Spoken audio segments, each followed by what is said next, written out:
하나님 말씀 봅니다. 신약 성경 마태복음 6장입니다.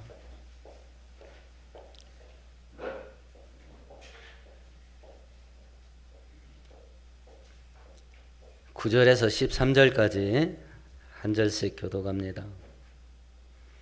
그러므로 너희는 이렇게 기도하라. 하늘에 계신 우리 아버지여, 이름이 거룩히 여김을 받으시오며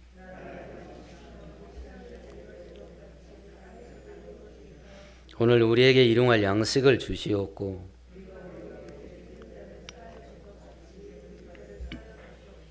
함께합니다. 우리를 시험에 들게 하지 마시옵고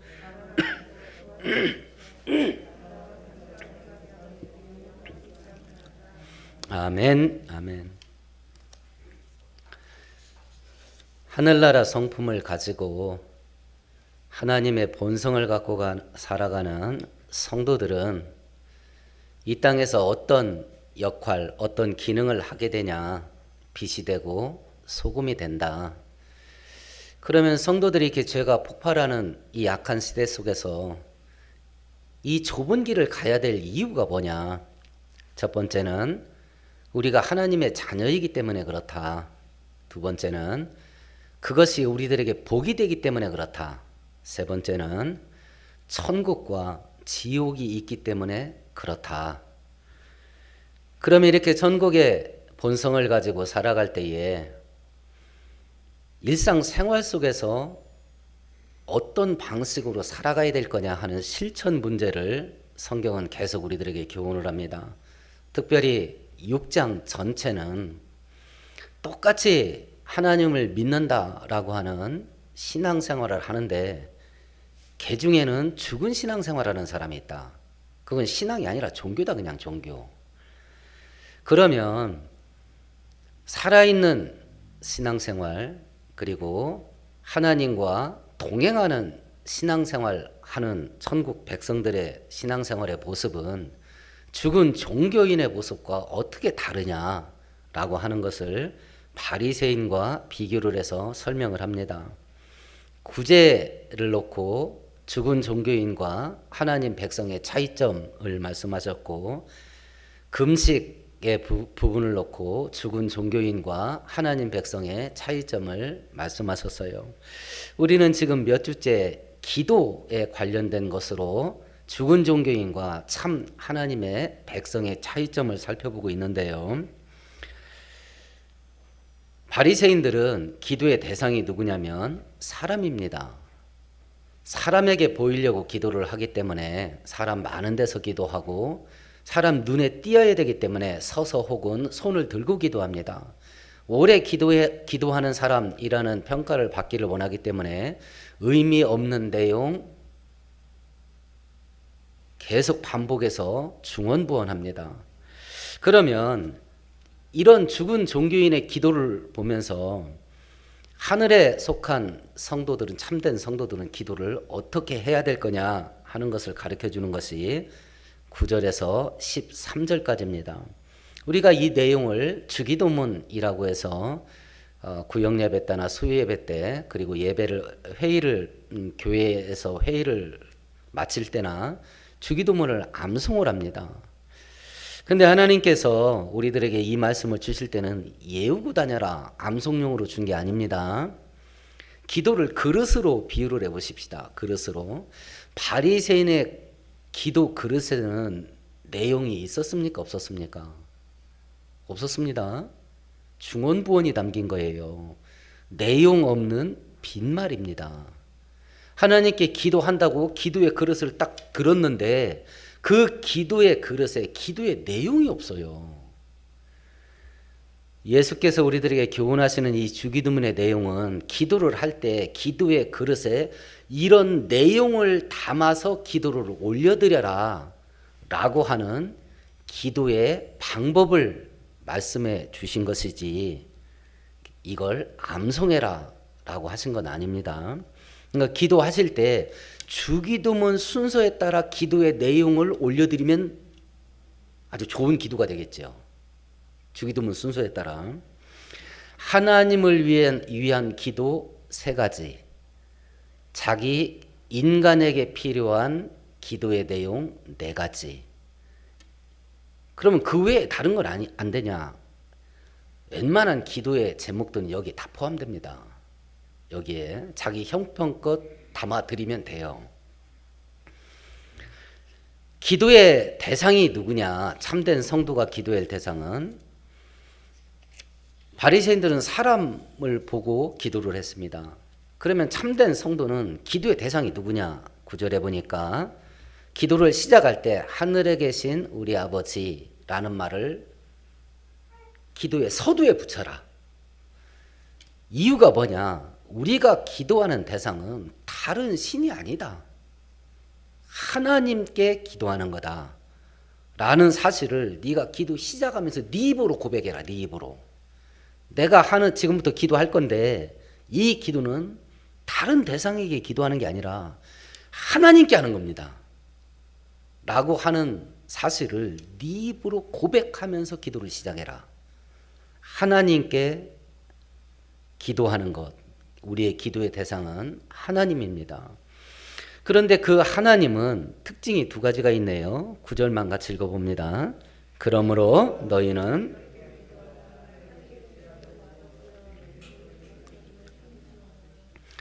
하나님은 우리 아버지시다. 아버지. 구약시대부터 예수님 당시까지 하나님을 아버지라 부른 자가 하나도 없어요. 그리고 예수님이 사형 선고 받은 결정적인 이유는 네가 하나님 아들이냐라고 질문을 받고 그렇다라고 대답한 것 때문에 사형받은 겁니다. 네가 사람이 돼서 어떻게 하나님을 아버지라 하나? 그래서 하나님 이름을 망령되이 일컬었다는 제3계명을 어긴 죄목으로 사형을 언도받은 거예요. 그렇다고 한다면 그 하나님을 아버지라 부르는 것은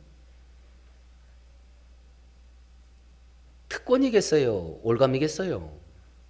특권입니다. 특권입니다. 양자를 드릴 때 생각하세요. 부모 없는 고아를 내 양자로 입적을 시켜서, 요즘은 굳이 양자로 들여가지고 또 막 핍박을 학대를 해가지고 죽이는 사람도 있더만, 그럴 거면 뭐하러 굳이 지 자식도 아니고 입양을 해서 그런 일을 벌이는지 모르겠습니다만은, 정상적인 내가 부모가 되어줘야 되겠다라는 마음으로 입양을 했을 경우를 가정해 보십시다.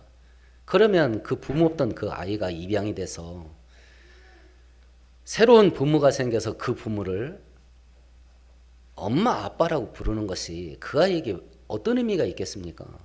그 아이의 복이에요. 그 아이의. 첫 번째는 하나님은 내 아버지입니다. 근데 그 하나님은 하늘에 계신 분이에요. 나는 땅, 하나님은 하늘. 위치를 구별하는 그 의미가 아니라고 그랬지요.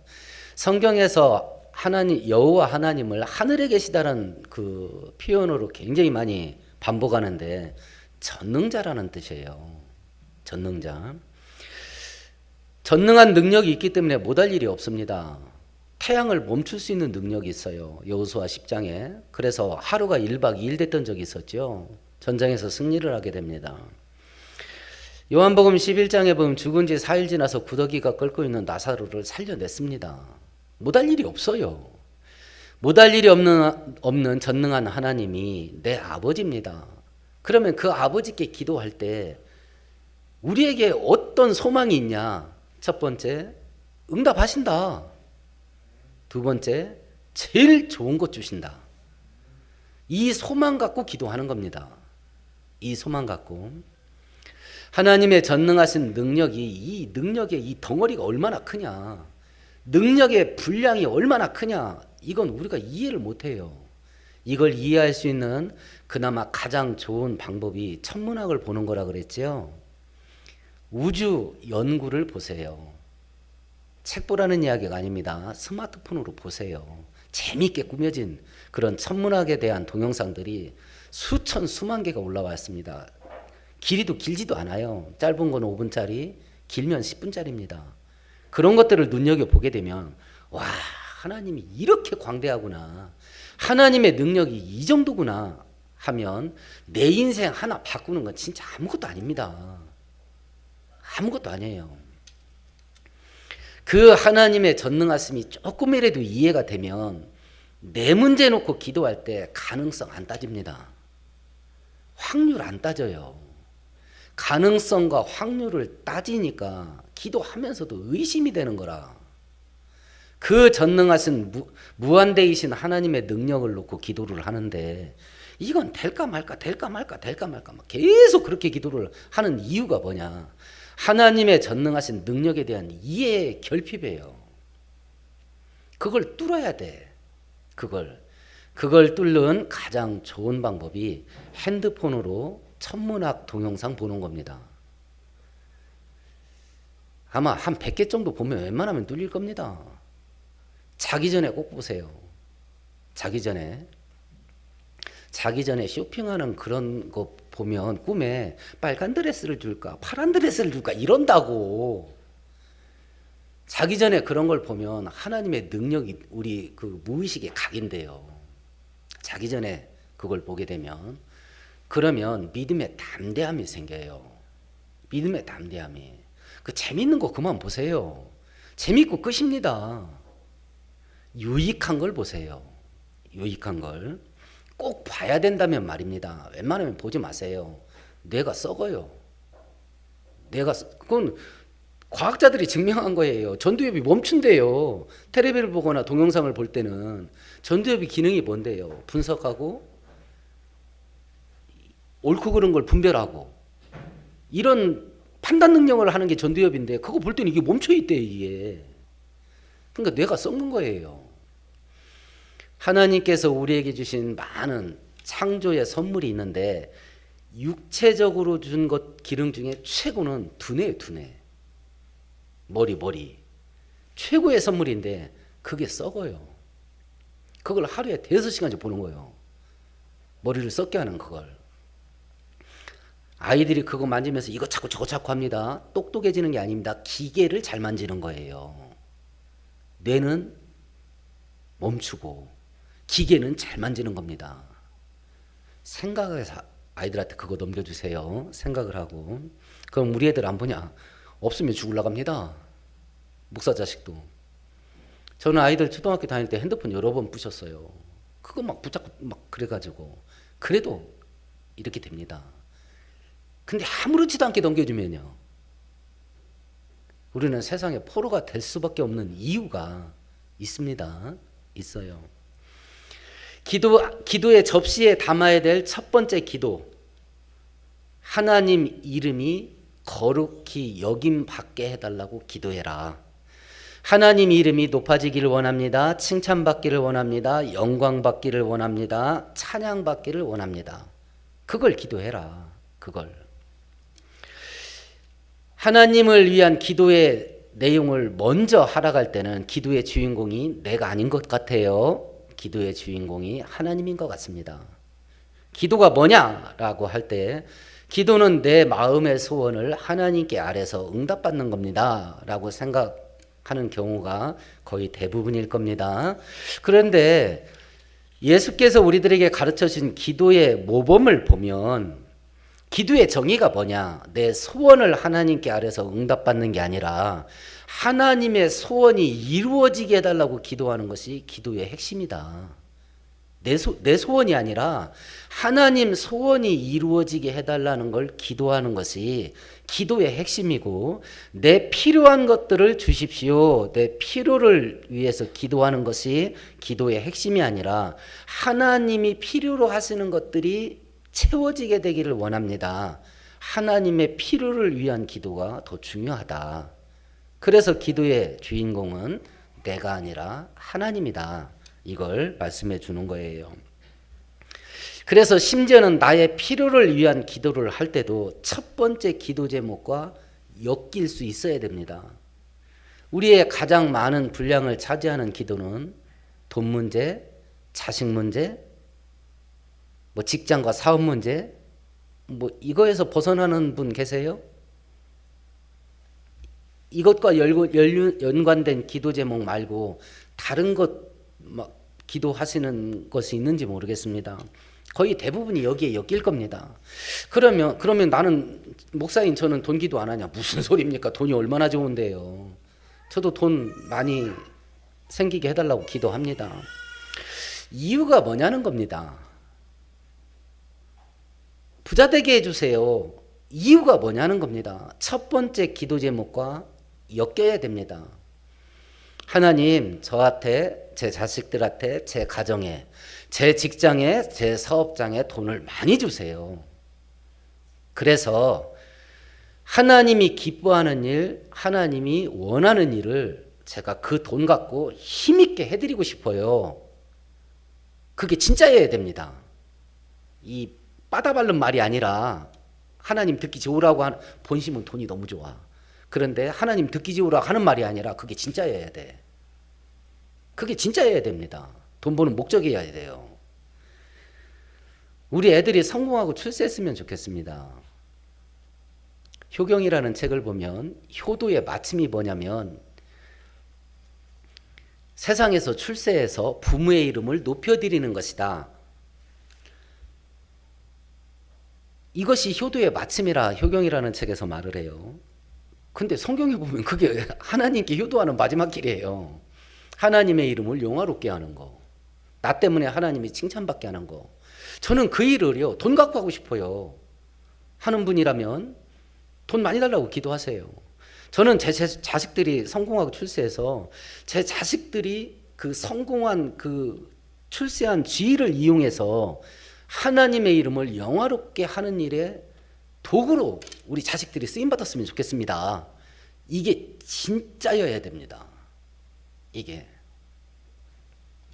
아르바이트 해도 하나님의 자식은 하나님이 당신 자식이라 존귀 여겨요. 그런데 그 자리에서 하나님을 영화롭게 할 수 있는 그 영향력의 그 범위가 이게 너무 거의 없어요. 거의 없어요. 잘해야 기독교적 관점 가지고 성실하고 진실하고 충성되게 일하는 것으로 주인에게 칭찬받을 수 있습니다. 그리고 시급 10,000원 받는 거예요. 주인한테 어유 당신 올 때마다 친절해서 그 서비스 때문에 내가 잠깐이지만 기분 좋게 이 가게 내가 왔다 갔다 합니다 하고 고객들에게 칭찬받는 거 뭐 그것까지일 겁니다. 높은 자리에 올라가지 않을 때는 그만큼 영향력에 한계도 와요. 만약 그 영향력을 확대시켜서 내 아이, 자녀들이 전국적인 범위를 가지고 하나님의 이름을 영화롭게 하는 일에 쓰이고 싶다. 그러면 이 나라에서 꼭대기 올라가야 될 겁니다. 어떤 분야가 됐든지, 그것이 지식의 분야가 됐든지 사업의 분야가 됐든지 아니면 공무원 분야가 됐든지 정치 영역이 됐든지 어떤 분야가 됐든지 꼭대기에 올라갈 겁니다. 그게 진짜면 기도하세요. 우리 자식 그렇게 쓰게 해달라고. 그게 진짜면.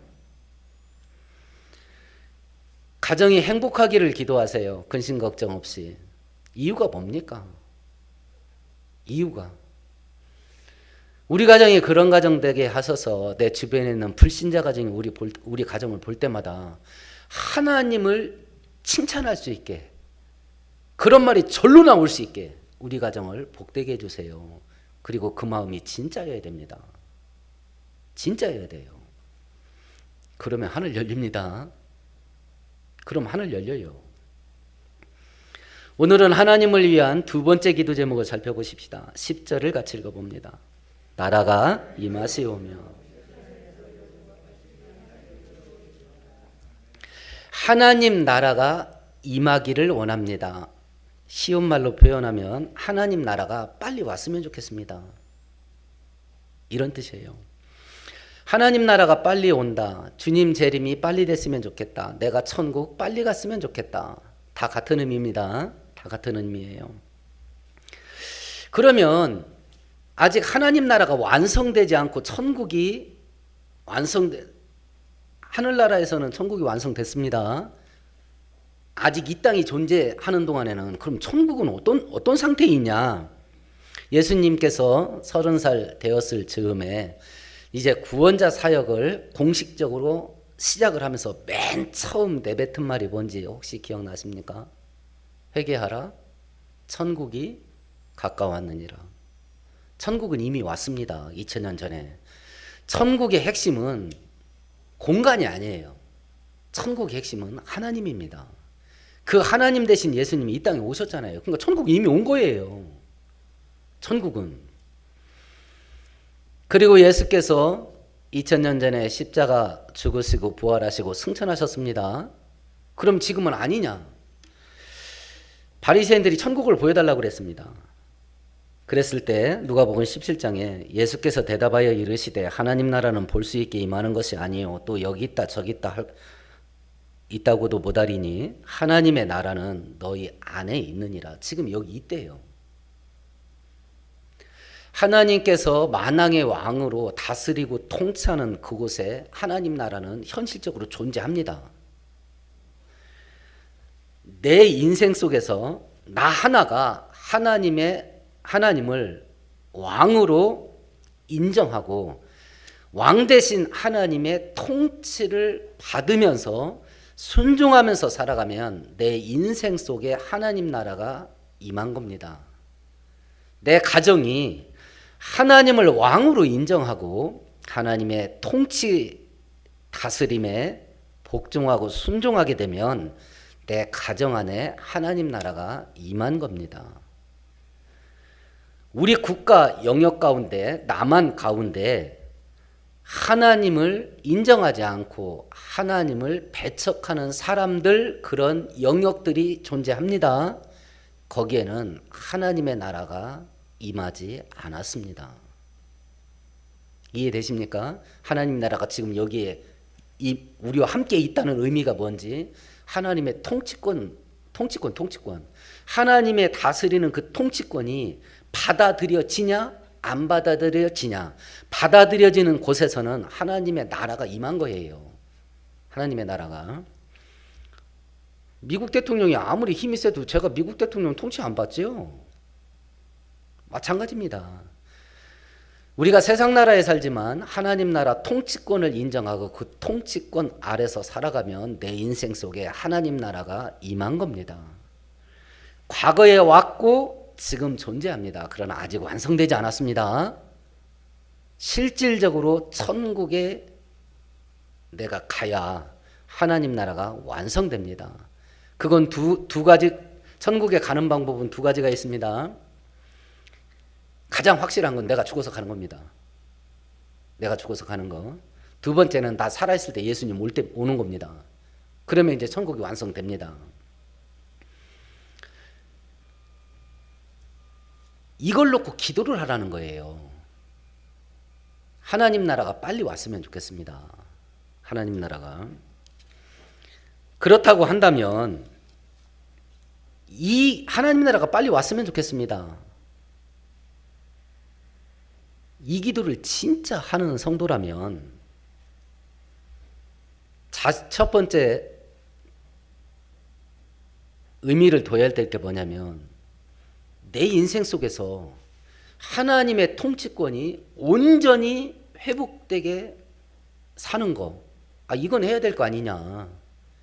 하나님 나라 개념이 통치권 개념이니까 적어도 내 인생 속에 하나님이 왕이 되셔서 나를 다스리고 나를 통치하시고 내가 그 다스림과 통치에 순종하고 이 기도를 할 거면 하나님 나라 빨리 오기를 원합니다. 이 기도를 하는 것이 진짜라고 한다면 그 기도를 하는 성도는 자기 인생 속에 하나님의 통치권이 온전히 회복되게 살아야 되지 않겠냐라고 하는 겁니다. 내가 하나님의 왕되심을 인정을 안 해. 내 인생은 내 거예요. 간섭하지 마세요.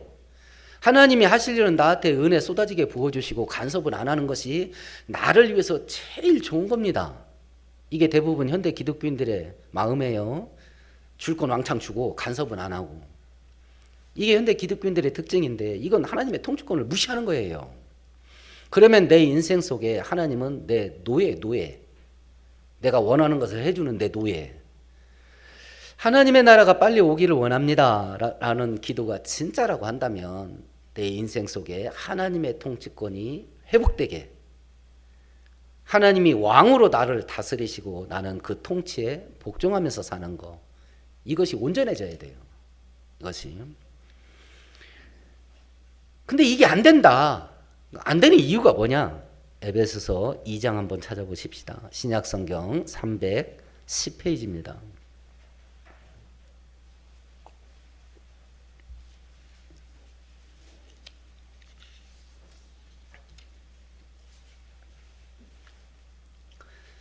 이절과 3절 같이 읽습니다.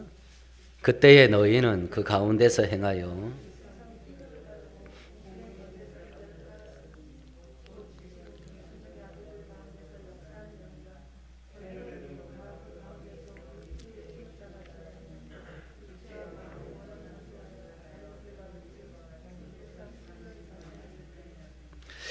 여기에서 마귀의 삼위일체라는 것이 나와요.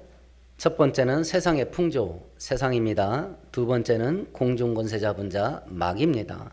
세 번째는 육체의 욕심, 우리 안에 있는 아담의 타락한 본성입니다. 이것들이 역사하고 우리가 거기에 매여서 믿음의 길을 벗어난다. 그래서 하나님의 진노 가운데 스스로 들어가게 된다. 하나님께서 나를 다스리고 통치해서 나는 하나님의 통치를 받아들이고 하나님의 통치하심에 순종하면서 살아가야 되는데 현실은 그렇지 않다.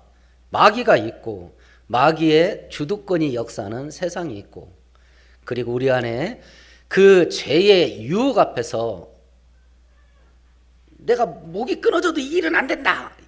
이런 게 아니고 우리 타락한 본성은 죄의 유혹이 오면 어떤 반응이 일어나는지 아십니까? 여러분들은 이렇게 안 해봐서 모르시겠는데 적극적으로 반응합니다. 죄 짓고 싶어 미칠 지경입니다.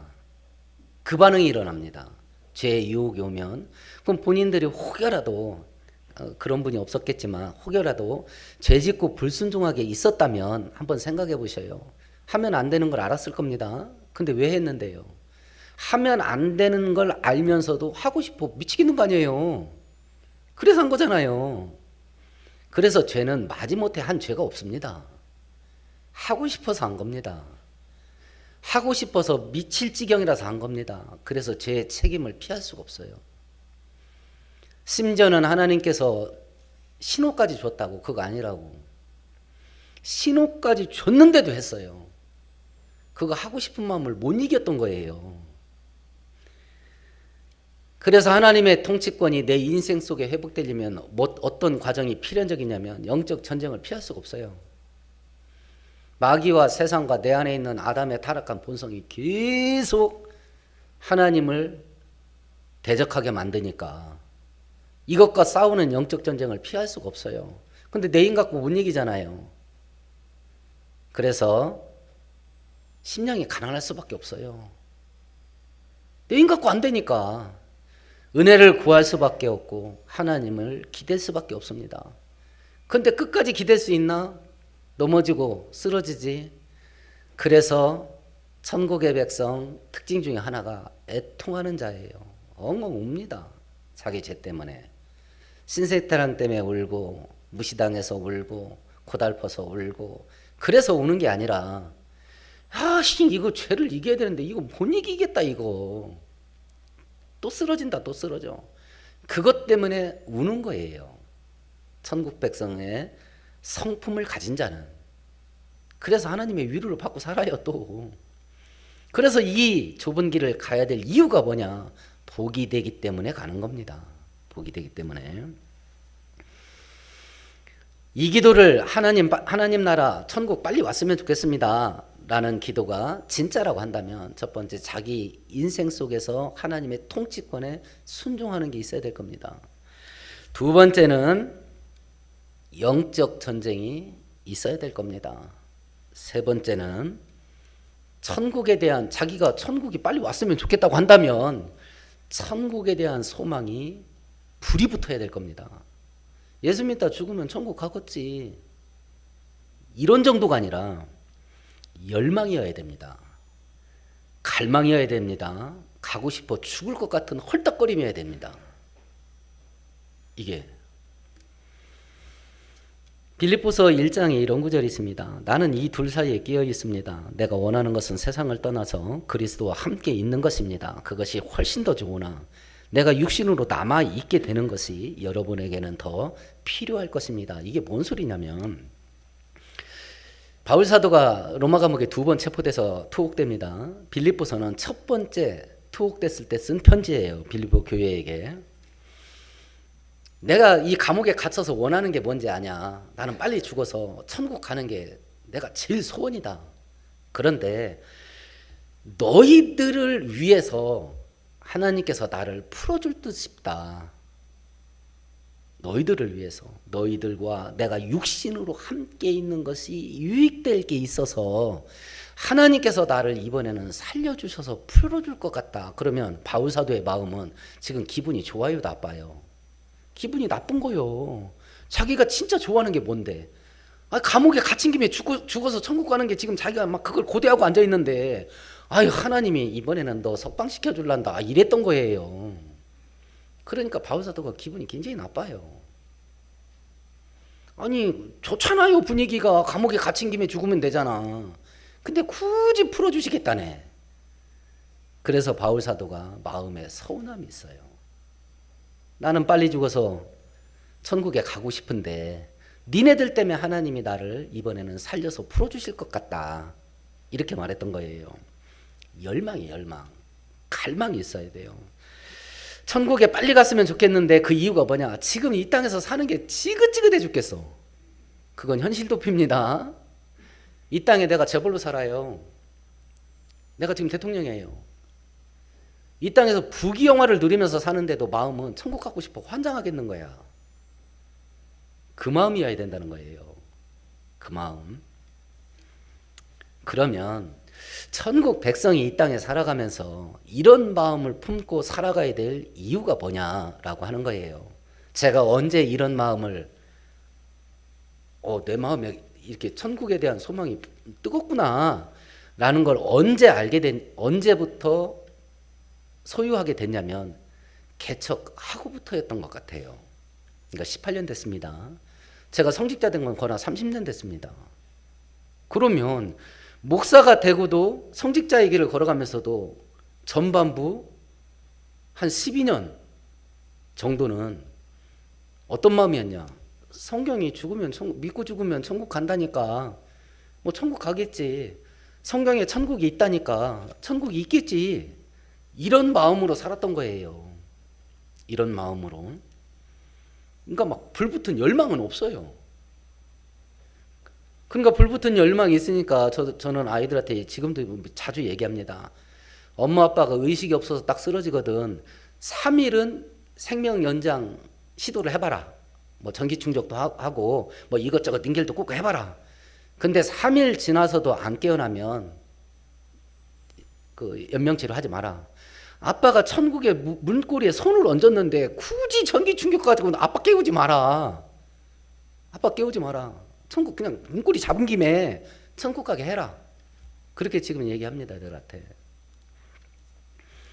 근데 이게 있겠지. 가겠지. 이런 마음이라. 이런 마음이면 두 가지를 못 이겨요. 두 가지를 못 이깁니다. 그 못 이기는 첫 번째가 뭐냐면 6장 24절입니다. 같이 읽어봅니다. 마태복음 6장 24절입니다. 한 사람이 두 주인을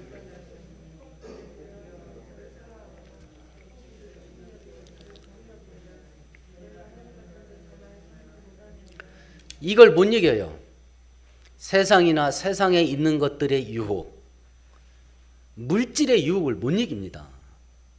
이걸 못 이겨요. 물질의 포로가 됩니다. 포로가.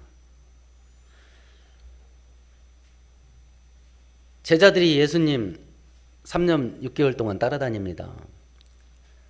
하나님 대신 예수님 입에서 천국 복음을 직접 들었습니다. 심지어는 장정만 5,000명씩 예수님을 따라왔던 적이 있어요. 여자, 노인들까지, 아이들까지 합치면 2만에서 3만 명 되는 무리가 예수님을 따라왔어요. 그러면 그 무리가 예수님을 따라왔을 때 예수님이 꼭 했던 게 천국 복음 전하는 거, 고치시는 사역, 귀신 쫓고 병든 거 고쳐주고. 그러면 하나님의 능력으로 말미암는 기적을 하루에도 수십 건씩 수백 건씩 심지어는 어떤 때는 수천 건도 봤을지도 몰라요. 이걸 3년 6개월 동안 매일 반복하는 겁니다. 그런데 제자들이 그런 예수와 3년 6개월 동안 합숙 생활을 하면서 얻기를 원했던 게 뭔지 아십니까? 제자들이 제일 많이 지들끼리 싸웠던 게 뭐예요? 지들끼리 밥그릇 싸움했다고. 누가 더 큰 자냐? 요한복음 13장부터는 최후의 만찬 기록이에요. 사복음서 중에 제일 길어요. 몇 장에 걸쳐서 최후의 만찬 때 있었던 사건을 13장부터 길게 기록해요. 최후의 만찬을 기록한 누가복음 22장에 또 그들 사이에서 그 중에 누가 크냐 하는 다툼이 일어난지라 이리 돼 있어요. 그러니까 누가복음과 요한복음을 결합해 보면 예수님 오늘 이 마지막 식사하고 체포돼서 이제 죽으실 거예요. 그걸 그 자리에서 얘기했다고. 그런데도 제자들이 그 마지막 식사 자리에서 뭔 짓을 했냐면 지들끼리 밥그릇 싸움한 거예요. 예수님이 왕이 되면 누가 국무총리하고 누가 영의정 되고 자의정 될 거냐, 누가 힘 있는 자리 가고 누가 핫바리 갈 거냐, 지들끼리 쌈질을 한 거예요. 그런데 13장에 예수께서 식사를 하다 말고 갑자기 나가시더니 허리에 수건을 두르고 세숫대에다가 물을 떠서 제자들의 발을 씻겼어요. 그리고 나서 뭐라고 말하냐면 스승인 내가 니네 발 씻겨줬으니까 니네도 서로 발을 씻겨줘라, 섬겨라, 이렇게 이야기를 합니다. 그러면 이 두 그림을 결합해 보면 밥을 먹는데 예수님이 돌아가신다고 말도 하고, 근데 지들끼리 밥그릇 싸워. 누가 큰 자냐고 막 머리가 터지게 싸웁니다. 예수께서 수저를 놓고 가만히 나가셔요. 물 떠오셔서 발을 씻기는 겁니다. 니네들끼리 누가 머리가 될 거냐 박 터지게 싸울 게 아니라 노예의 자리에 들어가서 서로 발을 씻겨주는 삶이 진짜 천국 백성의 삶이다. 이걸 보여준 게 세족식이에요. 그러면 제자들이 예수님 따라다니면서 제일 얻고 싶었던 게 뭐예요? 예수님은 천국 있다고 계속 말하고 있는데, 그리고 그걸 증명하기 위해서 하나님의 능력을 보여서 기적을 보여주는데, 그걸 그렇게 하는 예수를 등에 딱 얻고 제자들이 움켜쥐고 주고 싶었던 가장 중요한 게 뭐예요? 부경화예요. 돈이었던 거예요. 성공이고 출세였던 것이고. 그것들이 예수님보다 더 좋으니까 결정적인 순간에 신앙의 길을 갈 수 있어요, 없어요? 못 갔잖아요. 아, 예수가 우리에게 이런 걸 안 줄라네 비다 하고 판단을 제일 먼저 내린 게 누구예요? 가룟 유다예요. 그러니까 돈이라도 좀 챙기자 해서 은 30을 받고 팔았습니다. 은 30은 당시 성인 남자 노예 한 명 몸값이에요. 객값이라도 받아야 되겠다. 객값 받고 파는 겁니다. 예수를. 이렇게까지 돼요. 뭘 할 때요? 물질에 대한 애착을 이기지 못하면. 천국에 대한 열망이 이걸 이기게 해준다니까요. 있으면 좋고 없으면 그만이에요. 왜냐면 나 금방 갈 거니까. 천국에 대한 열망이 물질에 대한 올감에서 벗어날 수 있는 유일한 길이에요. 천국에 대한 열망을 막 뜨겁게 갖는 게. 근데 죽으면 가겠지. 이거 갖고는 이거 못 이겨요. 못 이긴다고.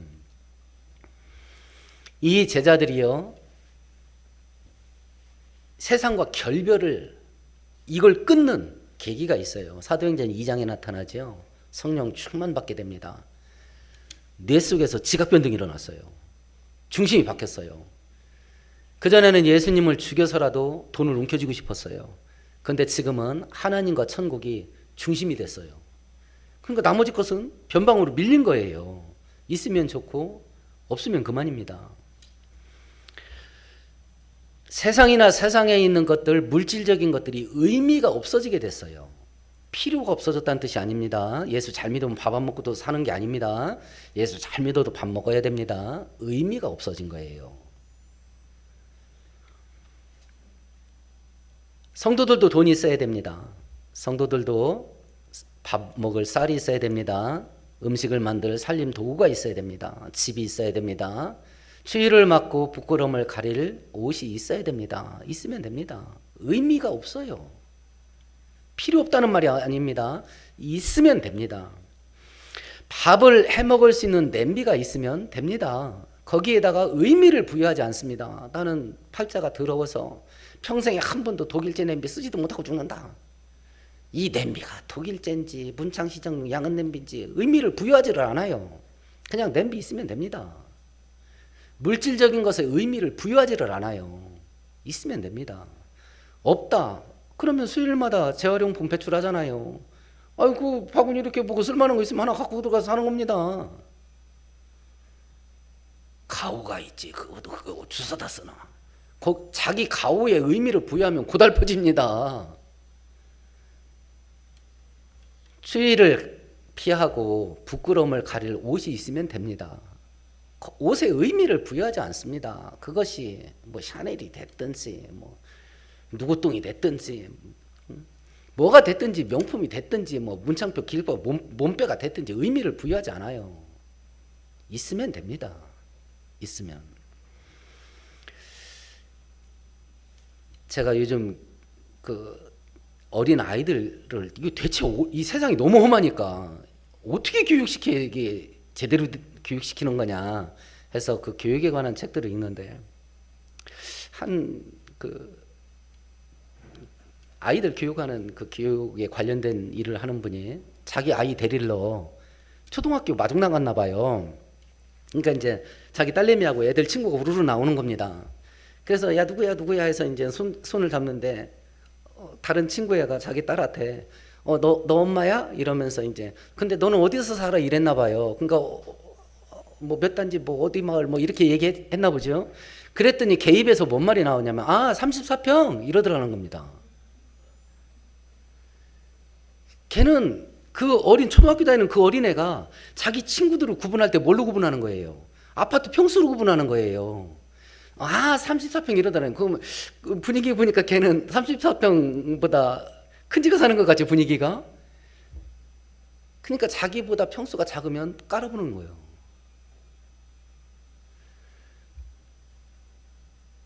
천국에 대한 열망이 불타면요, 비바람 피하면 됩니다. 그래서 순중이하고 혜중이한테 결혼할 아내를 택할 때 텐트 치고도 산다는 여자애 데려와라. 그 아내가 호래비로 늙어 죽으라고 하는구만 그러더라고. 그렇잖아요. 진짜 좋아하면 텐트 치고라도 살만 있어야지. 집은 의미가 없습니다. 아이고 참. 비바람 피하면 됩니다. 30평이냐 20평이냐 이것이 임대냐 아니면 메이크 건설업체냐 의미가 없습니다. 근데 지금 이 시대 사람들이 그런 것들에 의미를 두고 목숨을 걸어버리죠. 문제는 기독교인이 그 세상 풍조를 따라가지 말라 그러는데 세상 풍조를 따라가는 거예요. 천국에 대한 열망을 왜 가져야 되냐. 두 번째는 이 땅에서의 고난을 참게 만들어주는 거, 그것이 천국에 대한 열망이에요. 내가 죽을 때까지 고상해도 길어야 100년이다. 그리고 지금 60 살았으니 갈 날이 더 가까웠고 조금만 견디자. 그럼 나 천국 간다. 한 탈북자가 쓴 책을 봤는데 자기가 몇 번 시도하다가 실패를 해서 겨우 빠져나왔다고 하는데 자기가 한 번 실패해서 보위에 끌려갔답니다. 그래서 이제 그 조사실에 들어갔는데 자기 앞에 어떤 사람이 책상에 앉아서 조사를 받는데 집에서 성경 갖고 있다가 체포된 사람이 끌려왔다라는 거예요. 기독교인이죠. 그러니까 그 보위부 요원이 너 예수 믿을래 안 믿을래? 예수 부인해라. 그러니까 이 사람이 이 성도가 뭐라고 말했냐면 나 예수 부인 못합니다. 라고 하니까 그래? 하더니 책상에 있는 망치를 들고요. 자기 보는 앞에서 머리 터쳐 죽였대요. 자기 보는 앞에서. 이런 꼴을 당하는 북한에서 기독교인들이 뭐 나올 거 있다고 신앙을 간직하겠어요? 뭘 바라고? 예수 잘 믿어서 돈 벌기를 할 겁니까? 북한에서. 예수 잘 믿어서 성공과 출세를 할 겁니까? 예수 잘 믿어서 편하게 살기를 할 겁니까? 그 지옥 같은 데서 왜 기독교 신앙을 붙잡고 있을까요? 뭘 바라고? 하나밖에 없을 겁니다. 조금만 참자. 나 천국 간다. 그것밖에 바랄 게 뭐 있어요, 북한에서. 그 천국에 대한 열망이 이 땅에서의 고난을 견디게 해줘요. 그래서 이 천국에 대한 열망을 불같이 갖고 있어야 돼.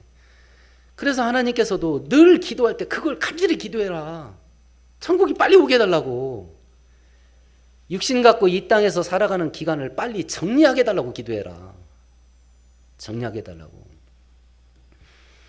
가짜 종교인은 기도를 해도 사람에게 기도합니다. 그래서 사람 많은 데서 손 들고 서서 기도합니다. 하나님께 받을 거 없습니다.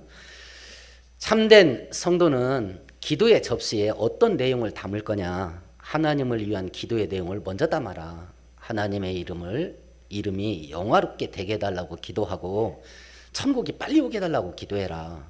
그럼 그런 기도를 하는 사람이라면 자기의 삶 가운데서 이 육신적이고 물질적인 것에 대한 포로가 되는 것을 끊어야 된다.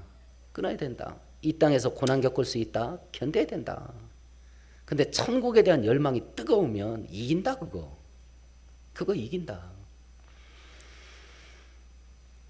누구나 다 할 수 있는 기도입니다. 기도의 순서를 바꾸는 겁니다. 내 거 기도하고 하나님 거 기도했다가 하나님 걸 위치를 바꾸면 됩니다. 내 건 많이 기도하고 하나님 건 그냥 스쳐 지나가듯이 조금 했다가 이쪽 기도를, 하나님에 관련된 기도를 조금씩 늘려가는 겁니다. 하나님은 전능하시고 좋으신 아버지라서 하나님 거 기도 왕창 하다가 시간이 급해가지고 내 거 못했다. 이건 그냥 하나 안 하나 자동으로 따라갑니다. 그걸 중보기도 하시는 분은 경험할 겁니다. 중보기도가 뭐냐면 내 기도 말고 다른 기도 대신 기도해 주는 거. 다른 성도, 교회, 나라와 민족, 뭐 믿지 않는 불신자들 누구 막 이름 대면서 그 사람 예수 믿게 해주세요 이런 거. 내 기도는 그 기도하다 보니까 내 기도 할 새가 없어. 그 사람 깡통 차고 살지 않습니다.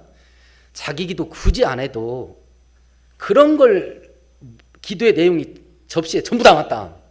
하나님이 기뻐하는 기도입니다. 그럼 자기 건 그냥 따라갑니다. 그냥 따라갑니다. 제대로 된 기도가 제대로 하나님께 올려지게 되면 기적이 일어납니다. 기적이 일어나요. 그 좋으신 하나님을 아버지로 믿고 있으니 잃어버린 기도를 꼭 회복하셔서, 기도는 우리한테 복 주려고 주신 거니까 축복의 열매 따는 우리 모두 되기를 축원드리겠습니다. 하나님 아버지, 기도는 우리에게 축복으로 주신 축복의 통로입니다. 마귀는 우리에게 귀찮은 일로 생각하게 만들었고, 우리는 마귀의 유혹에 넘어가서 기도를 귀찮은 일,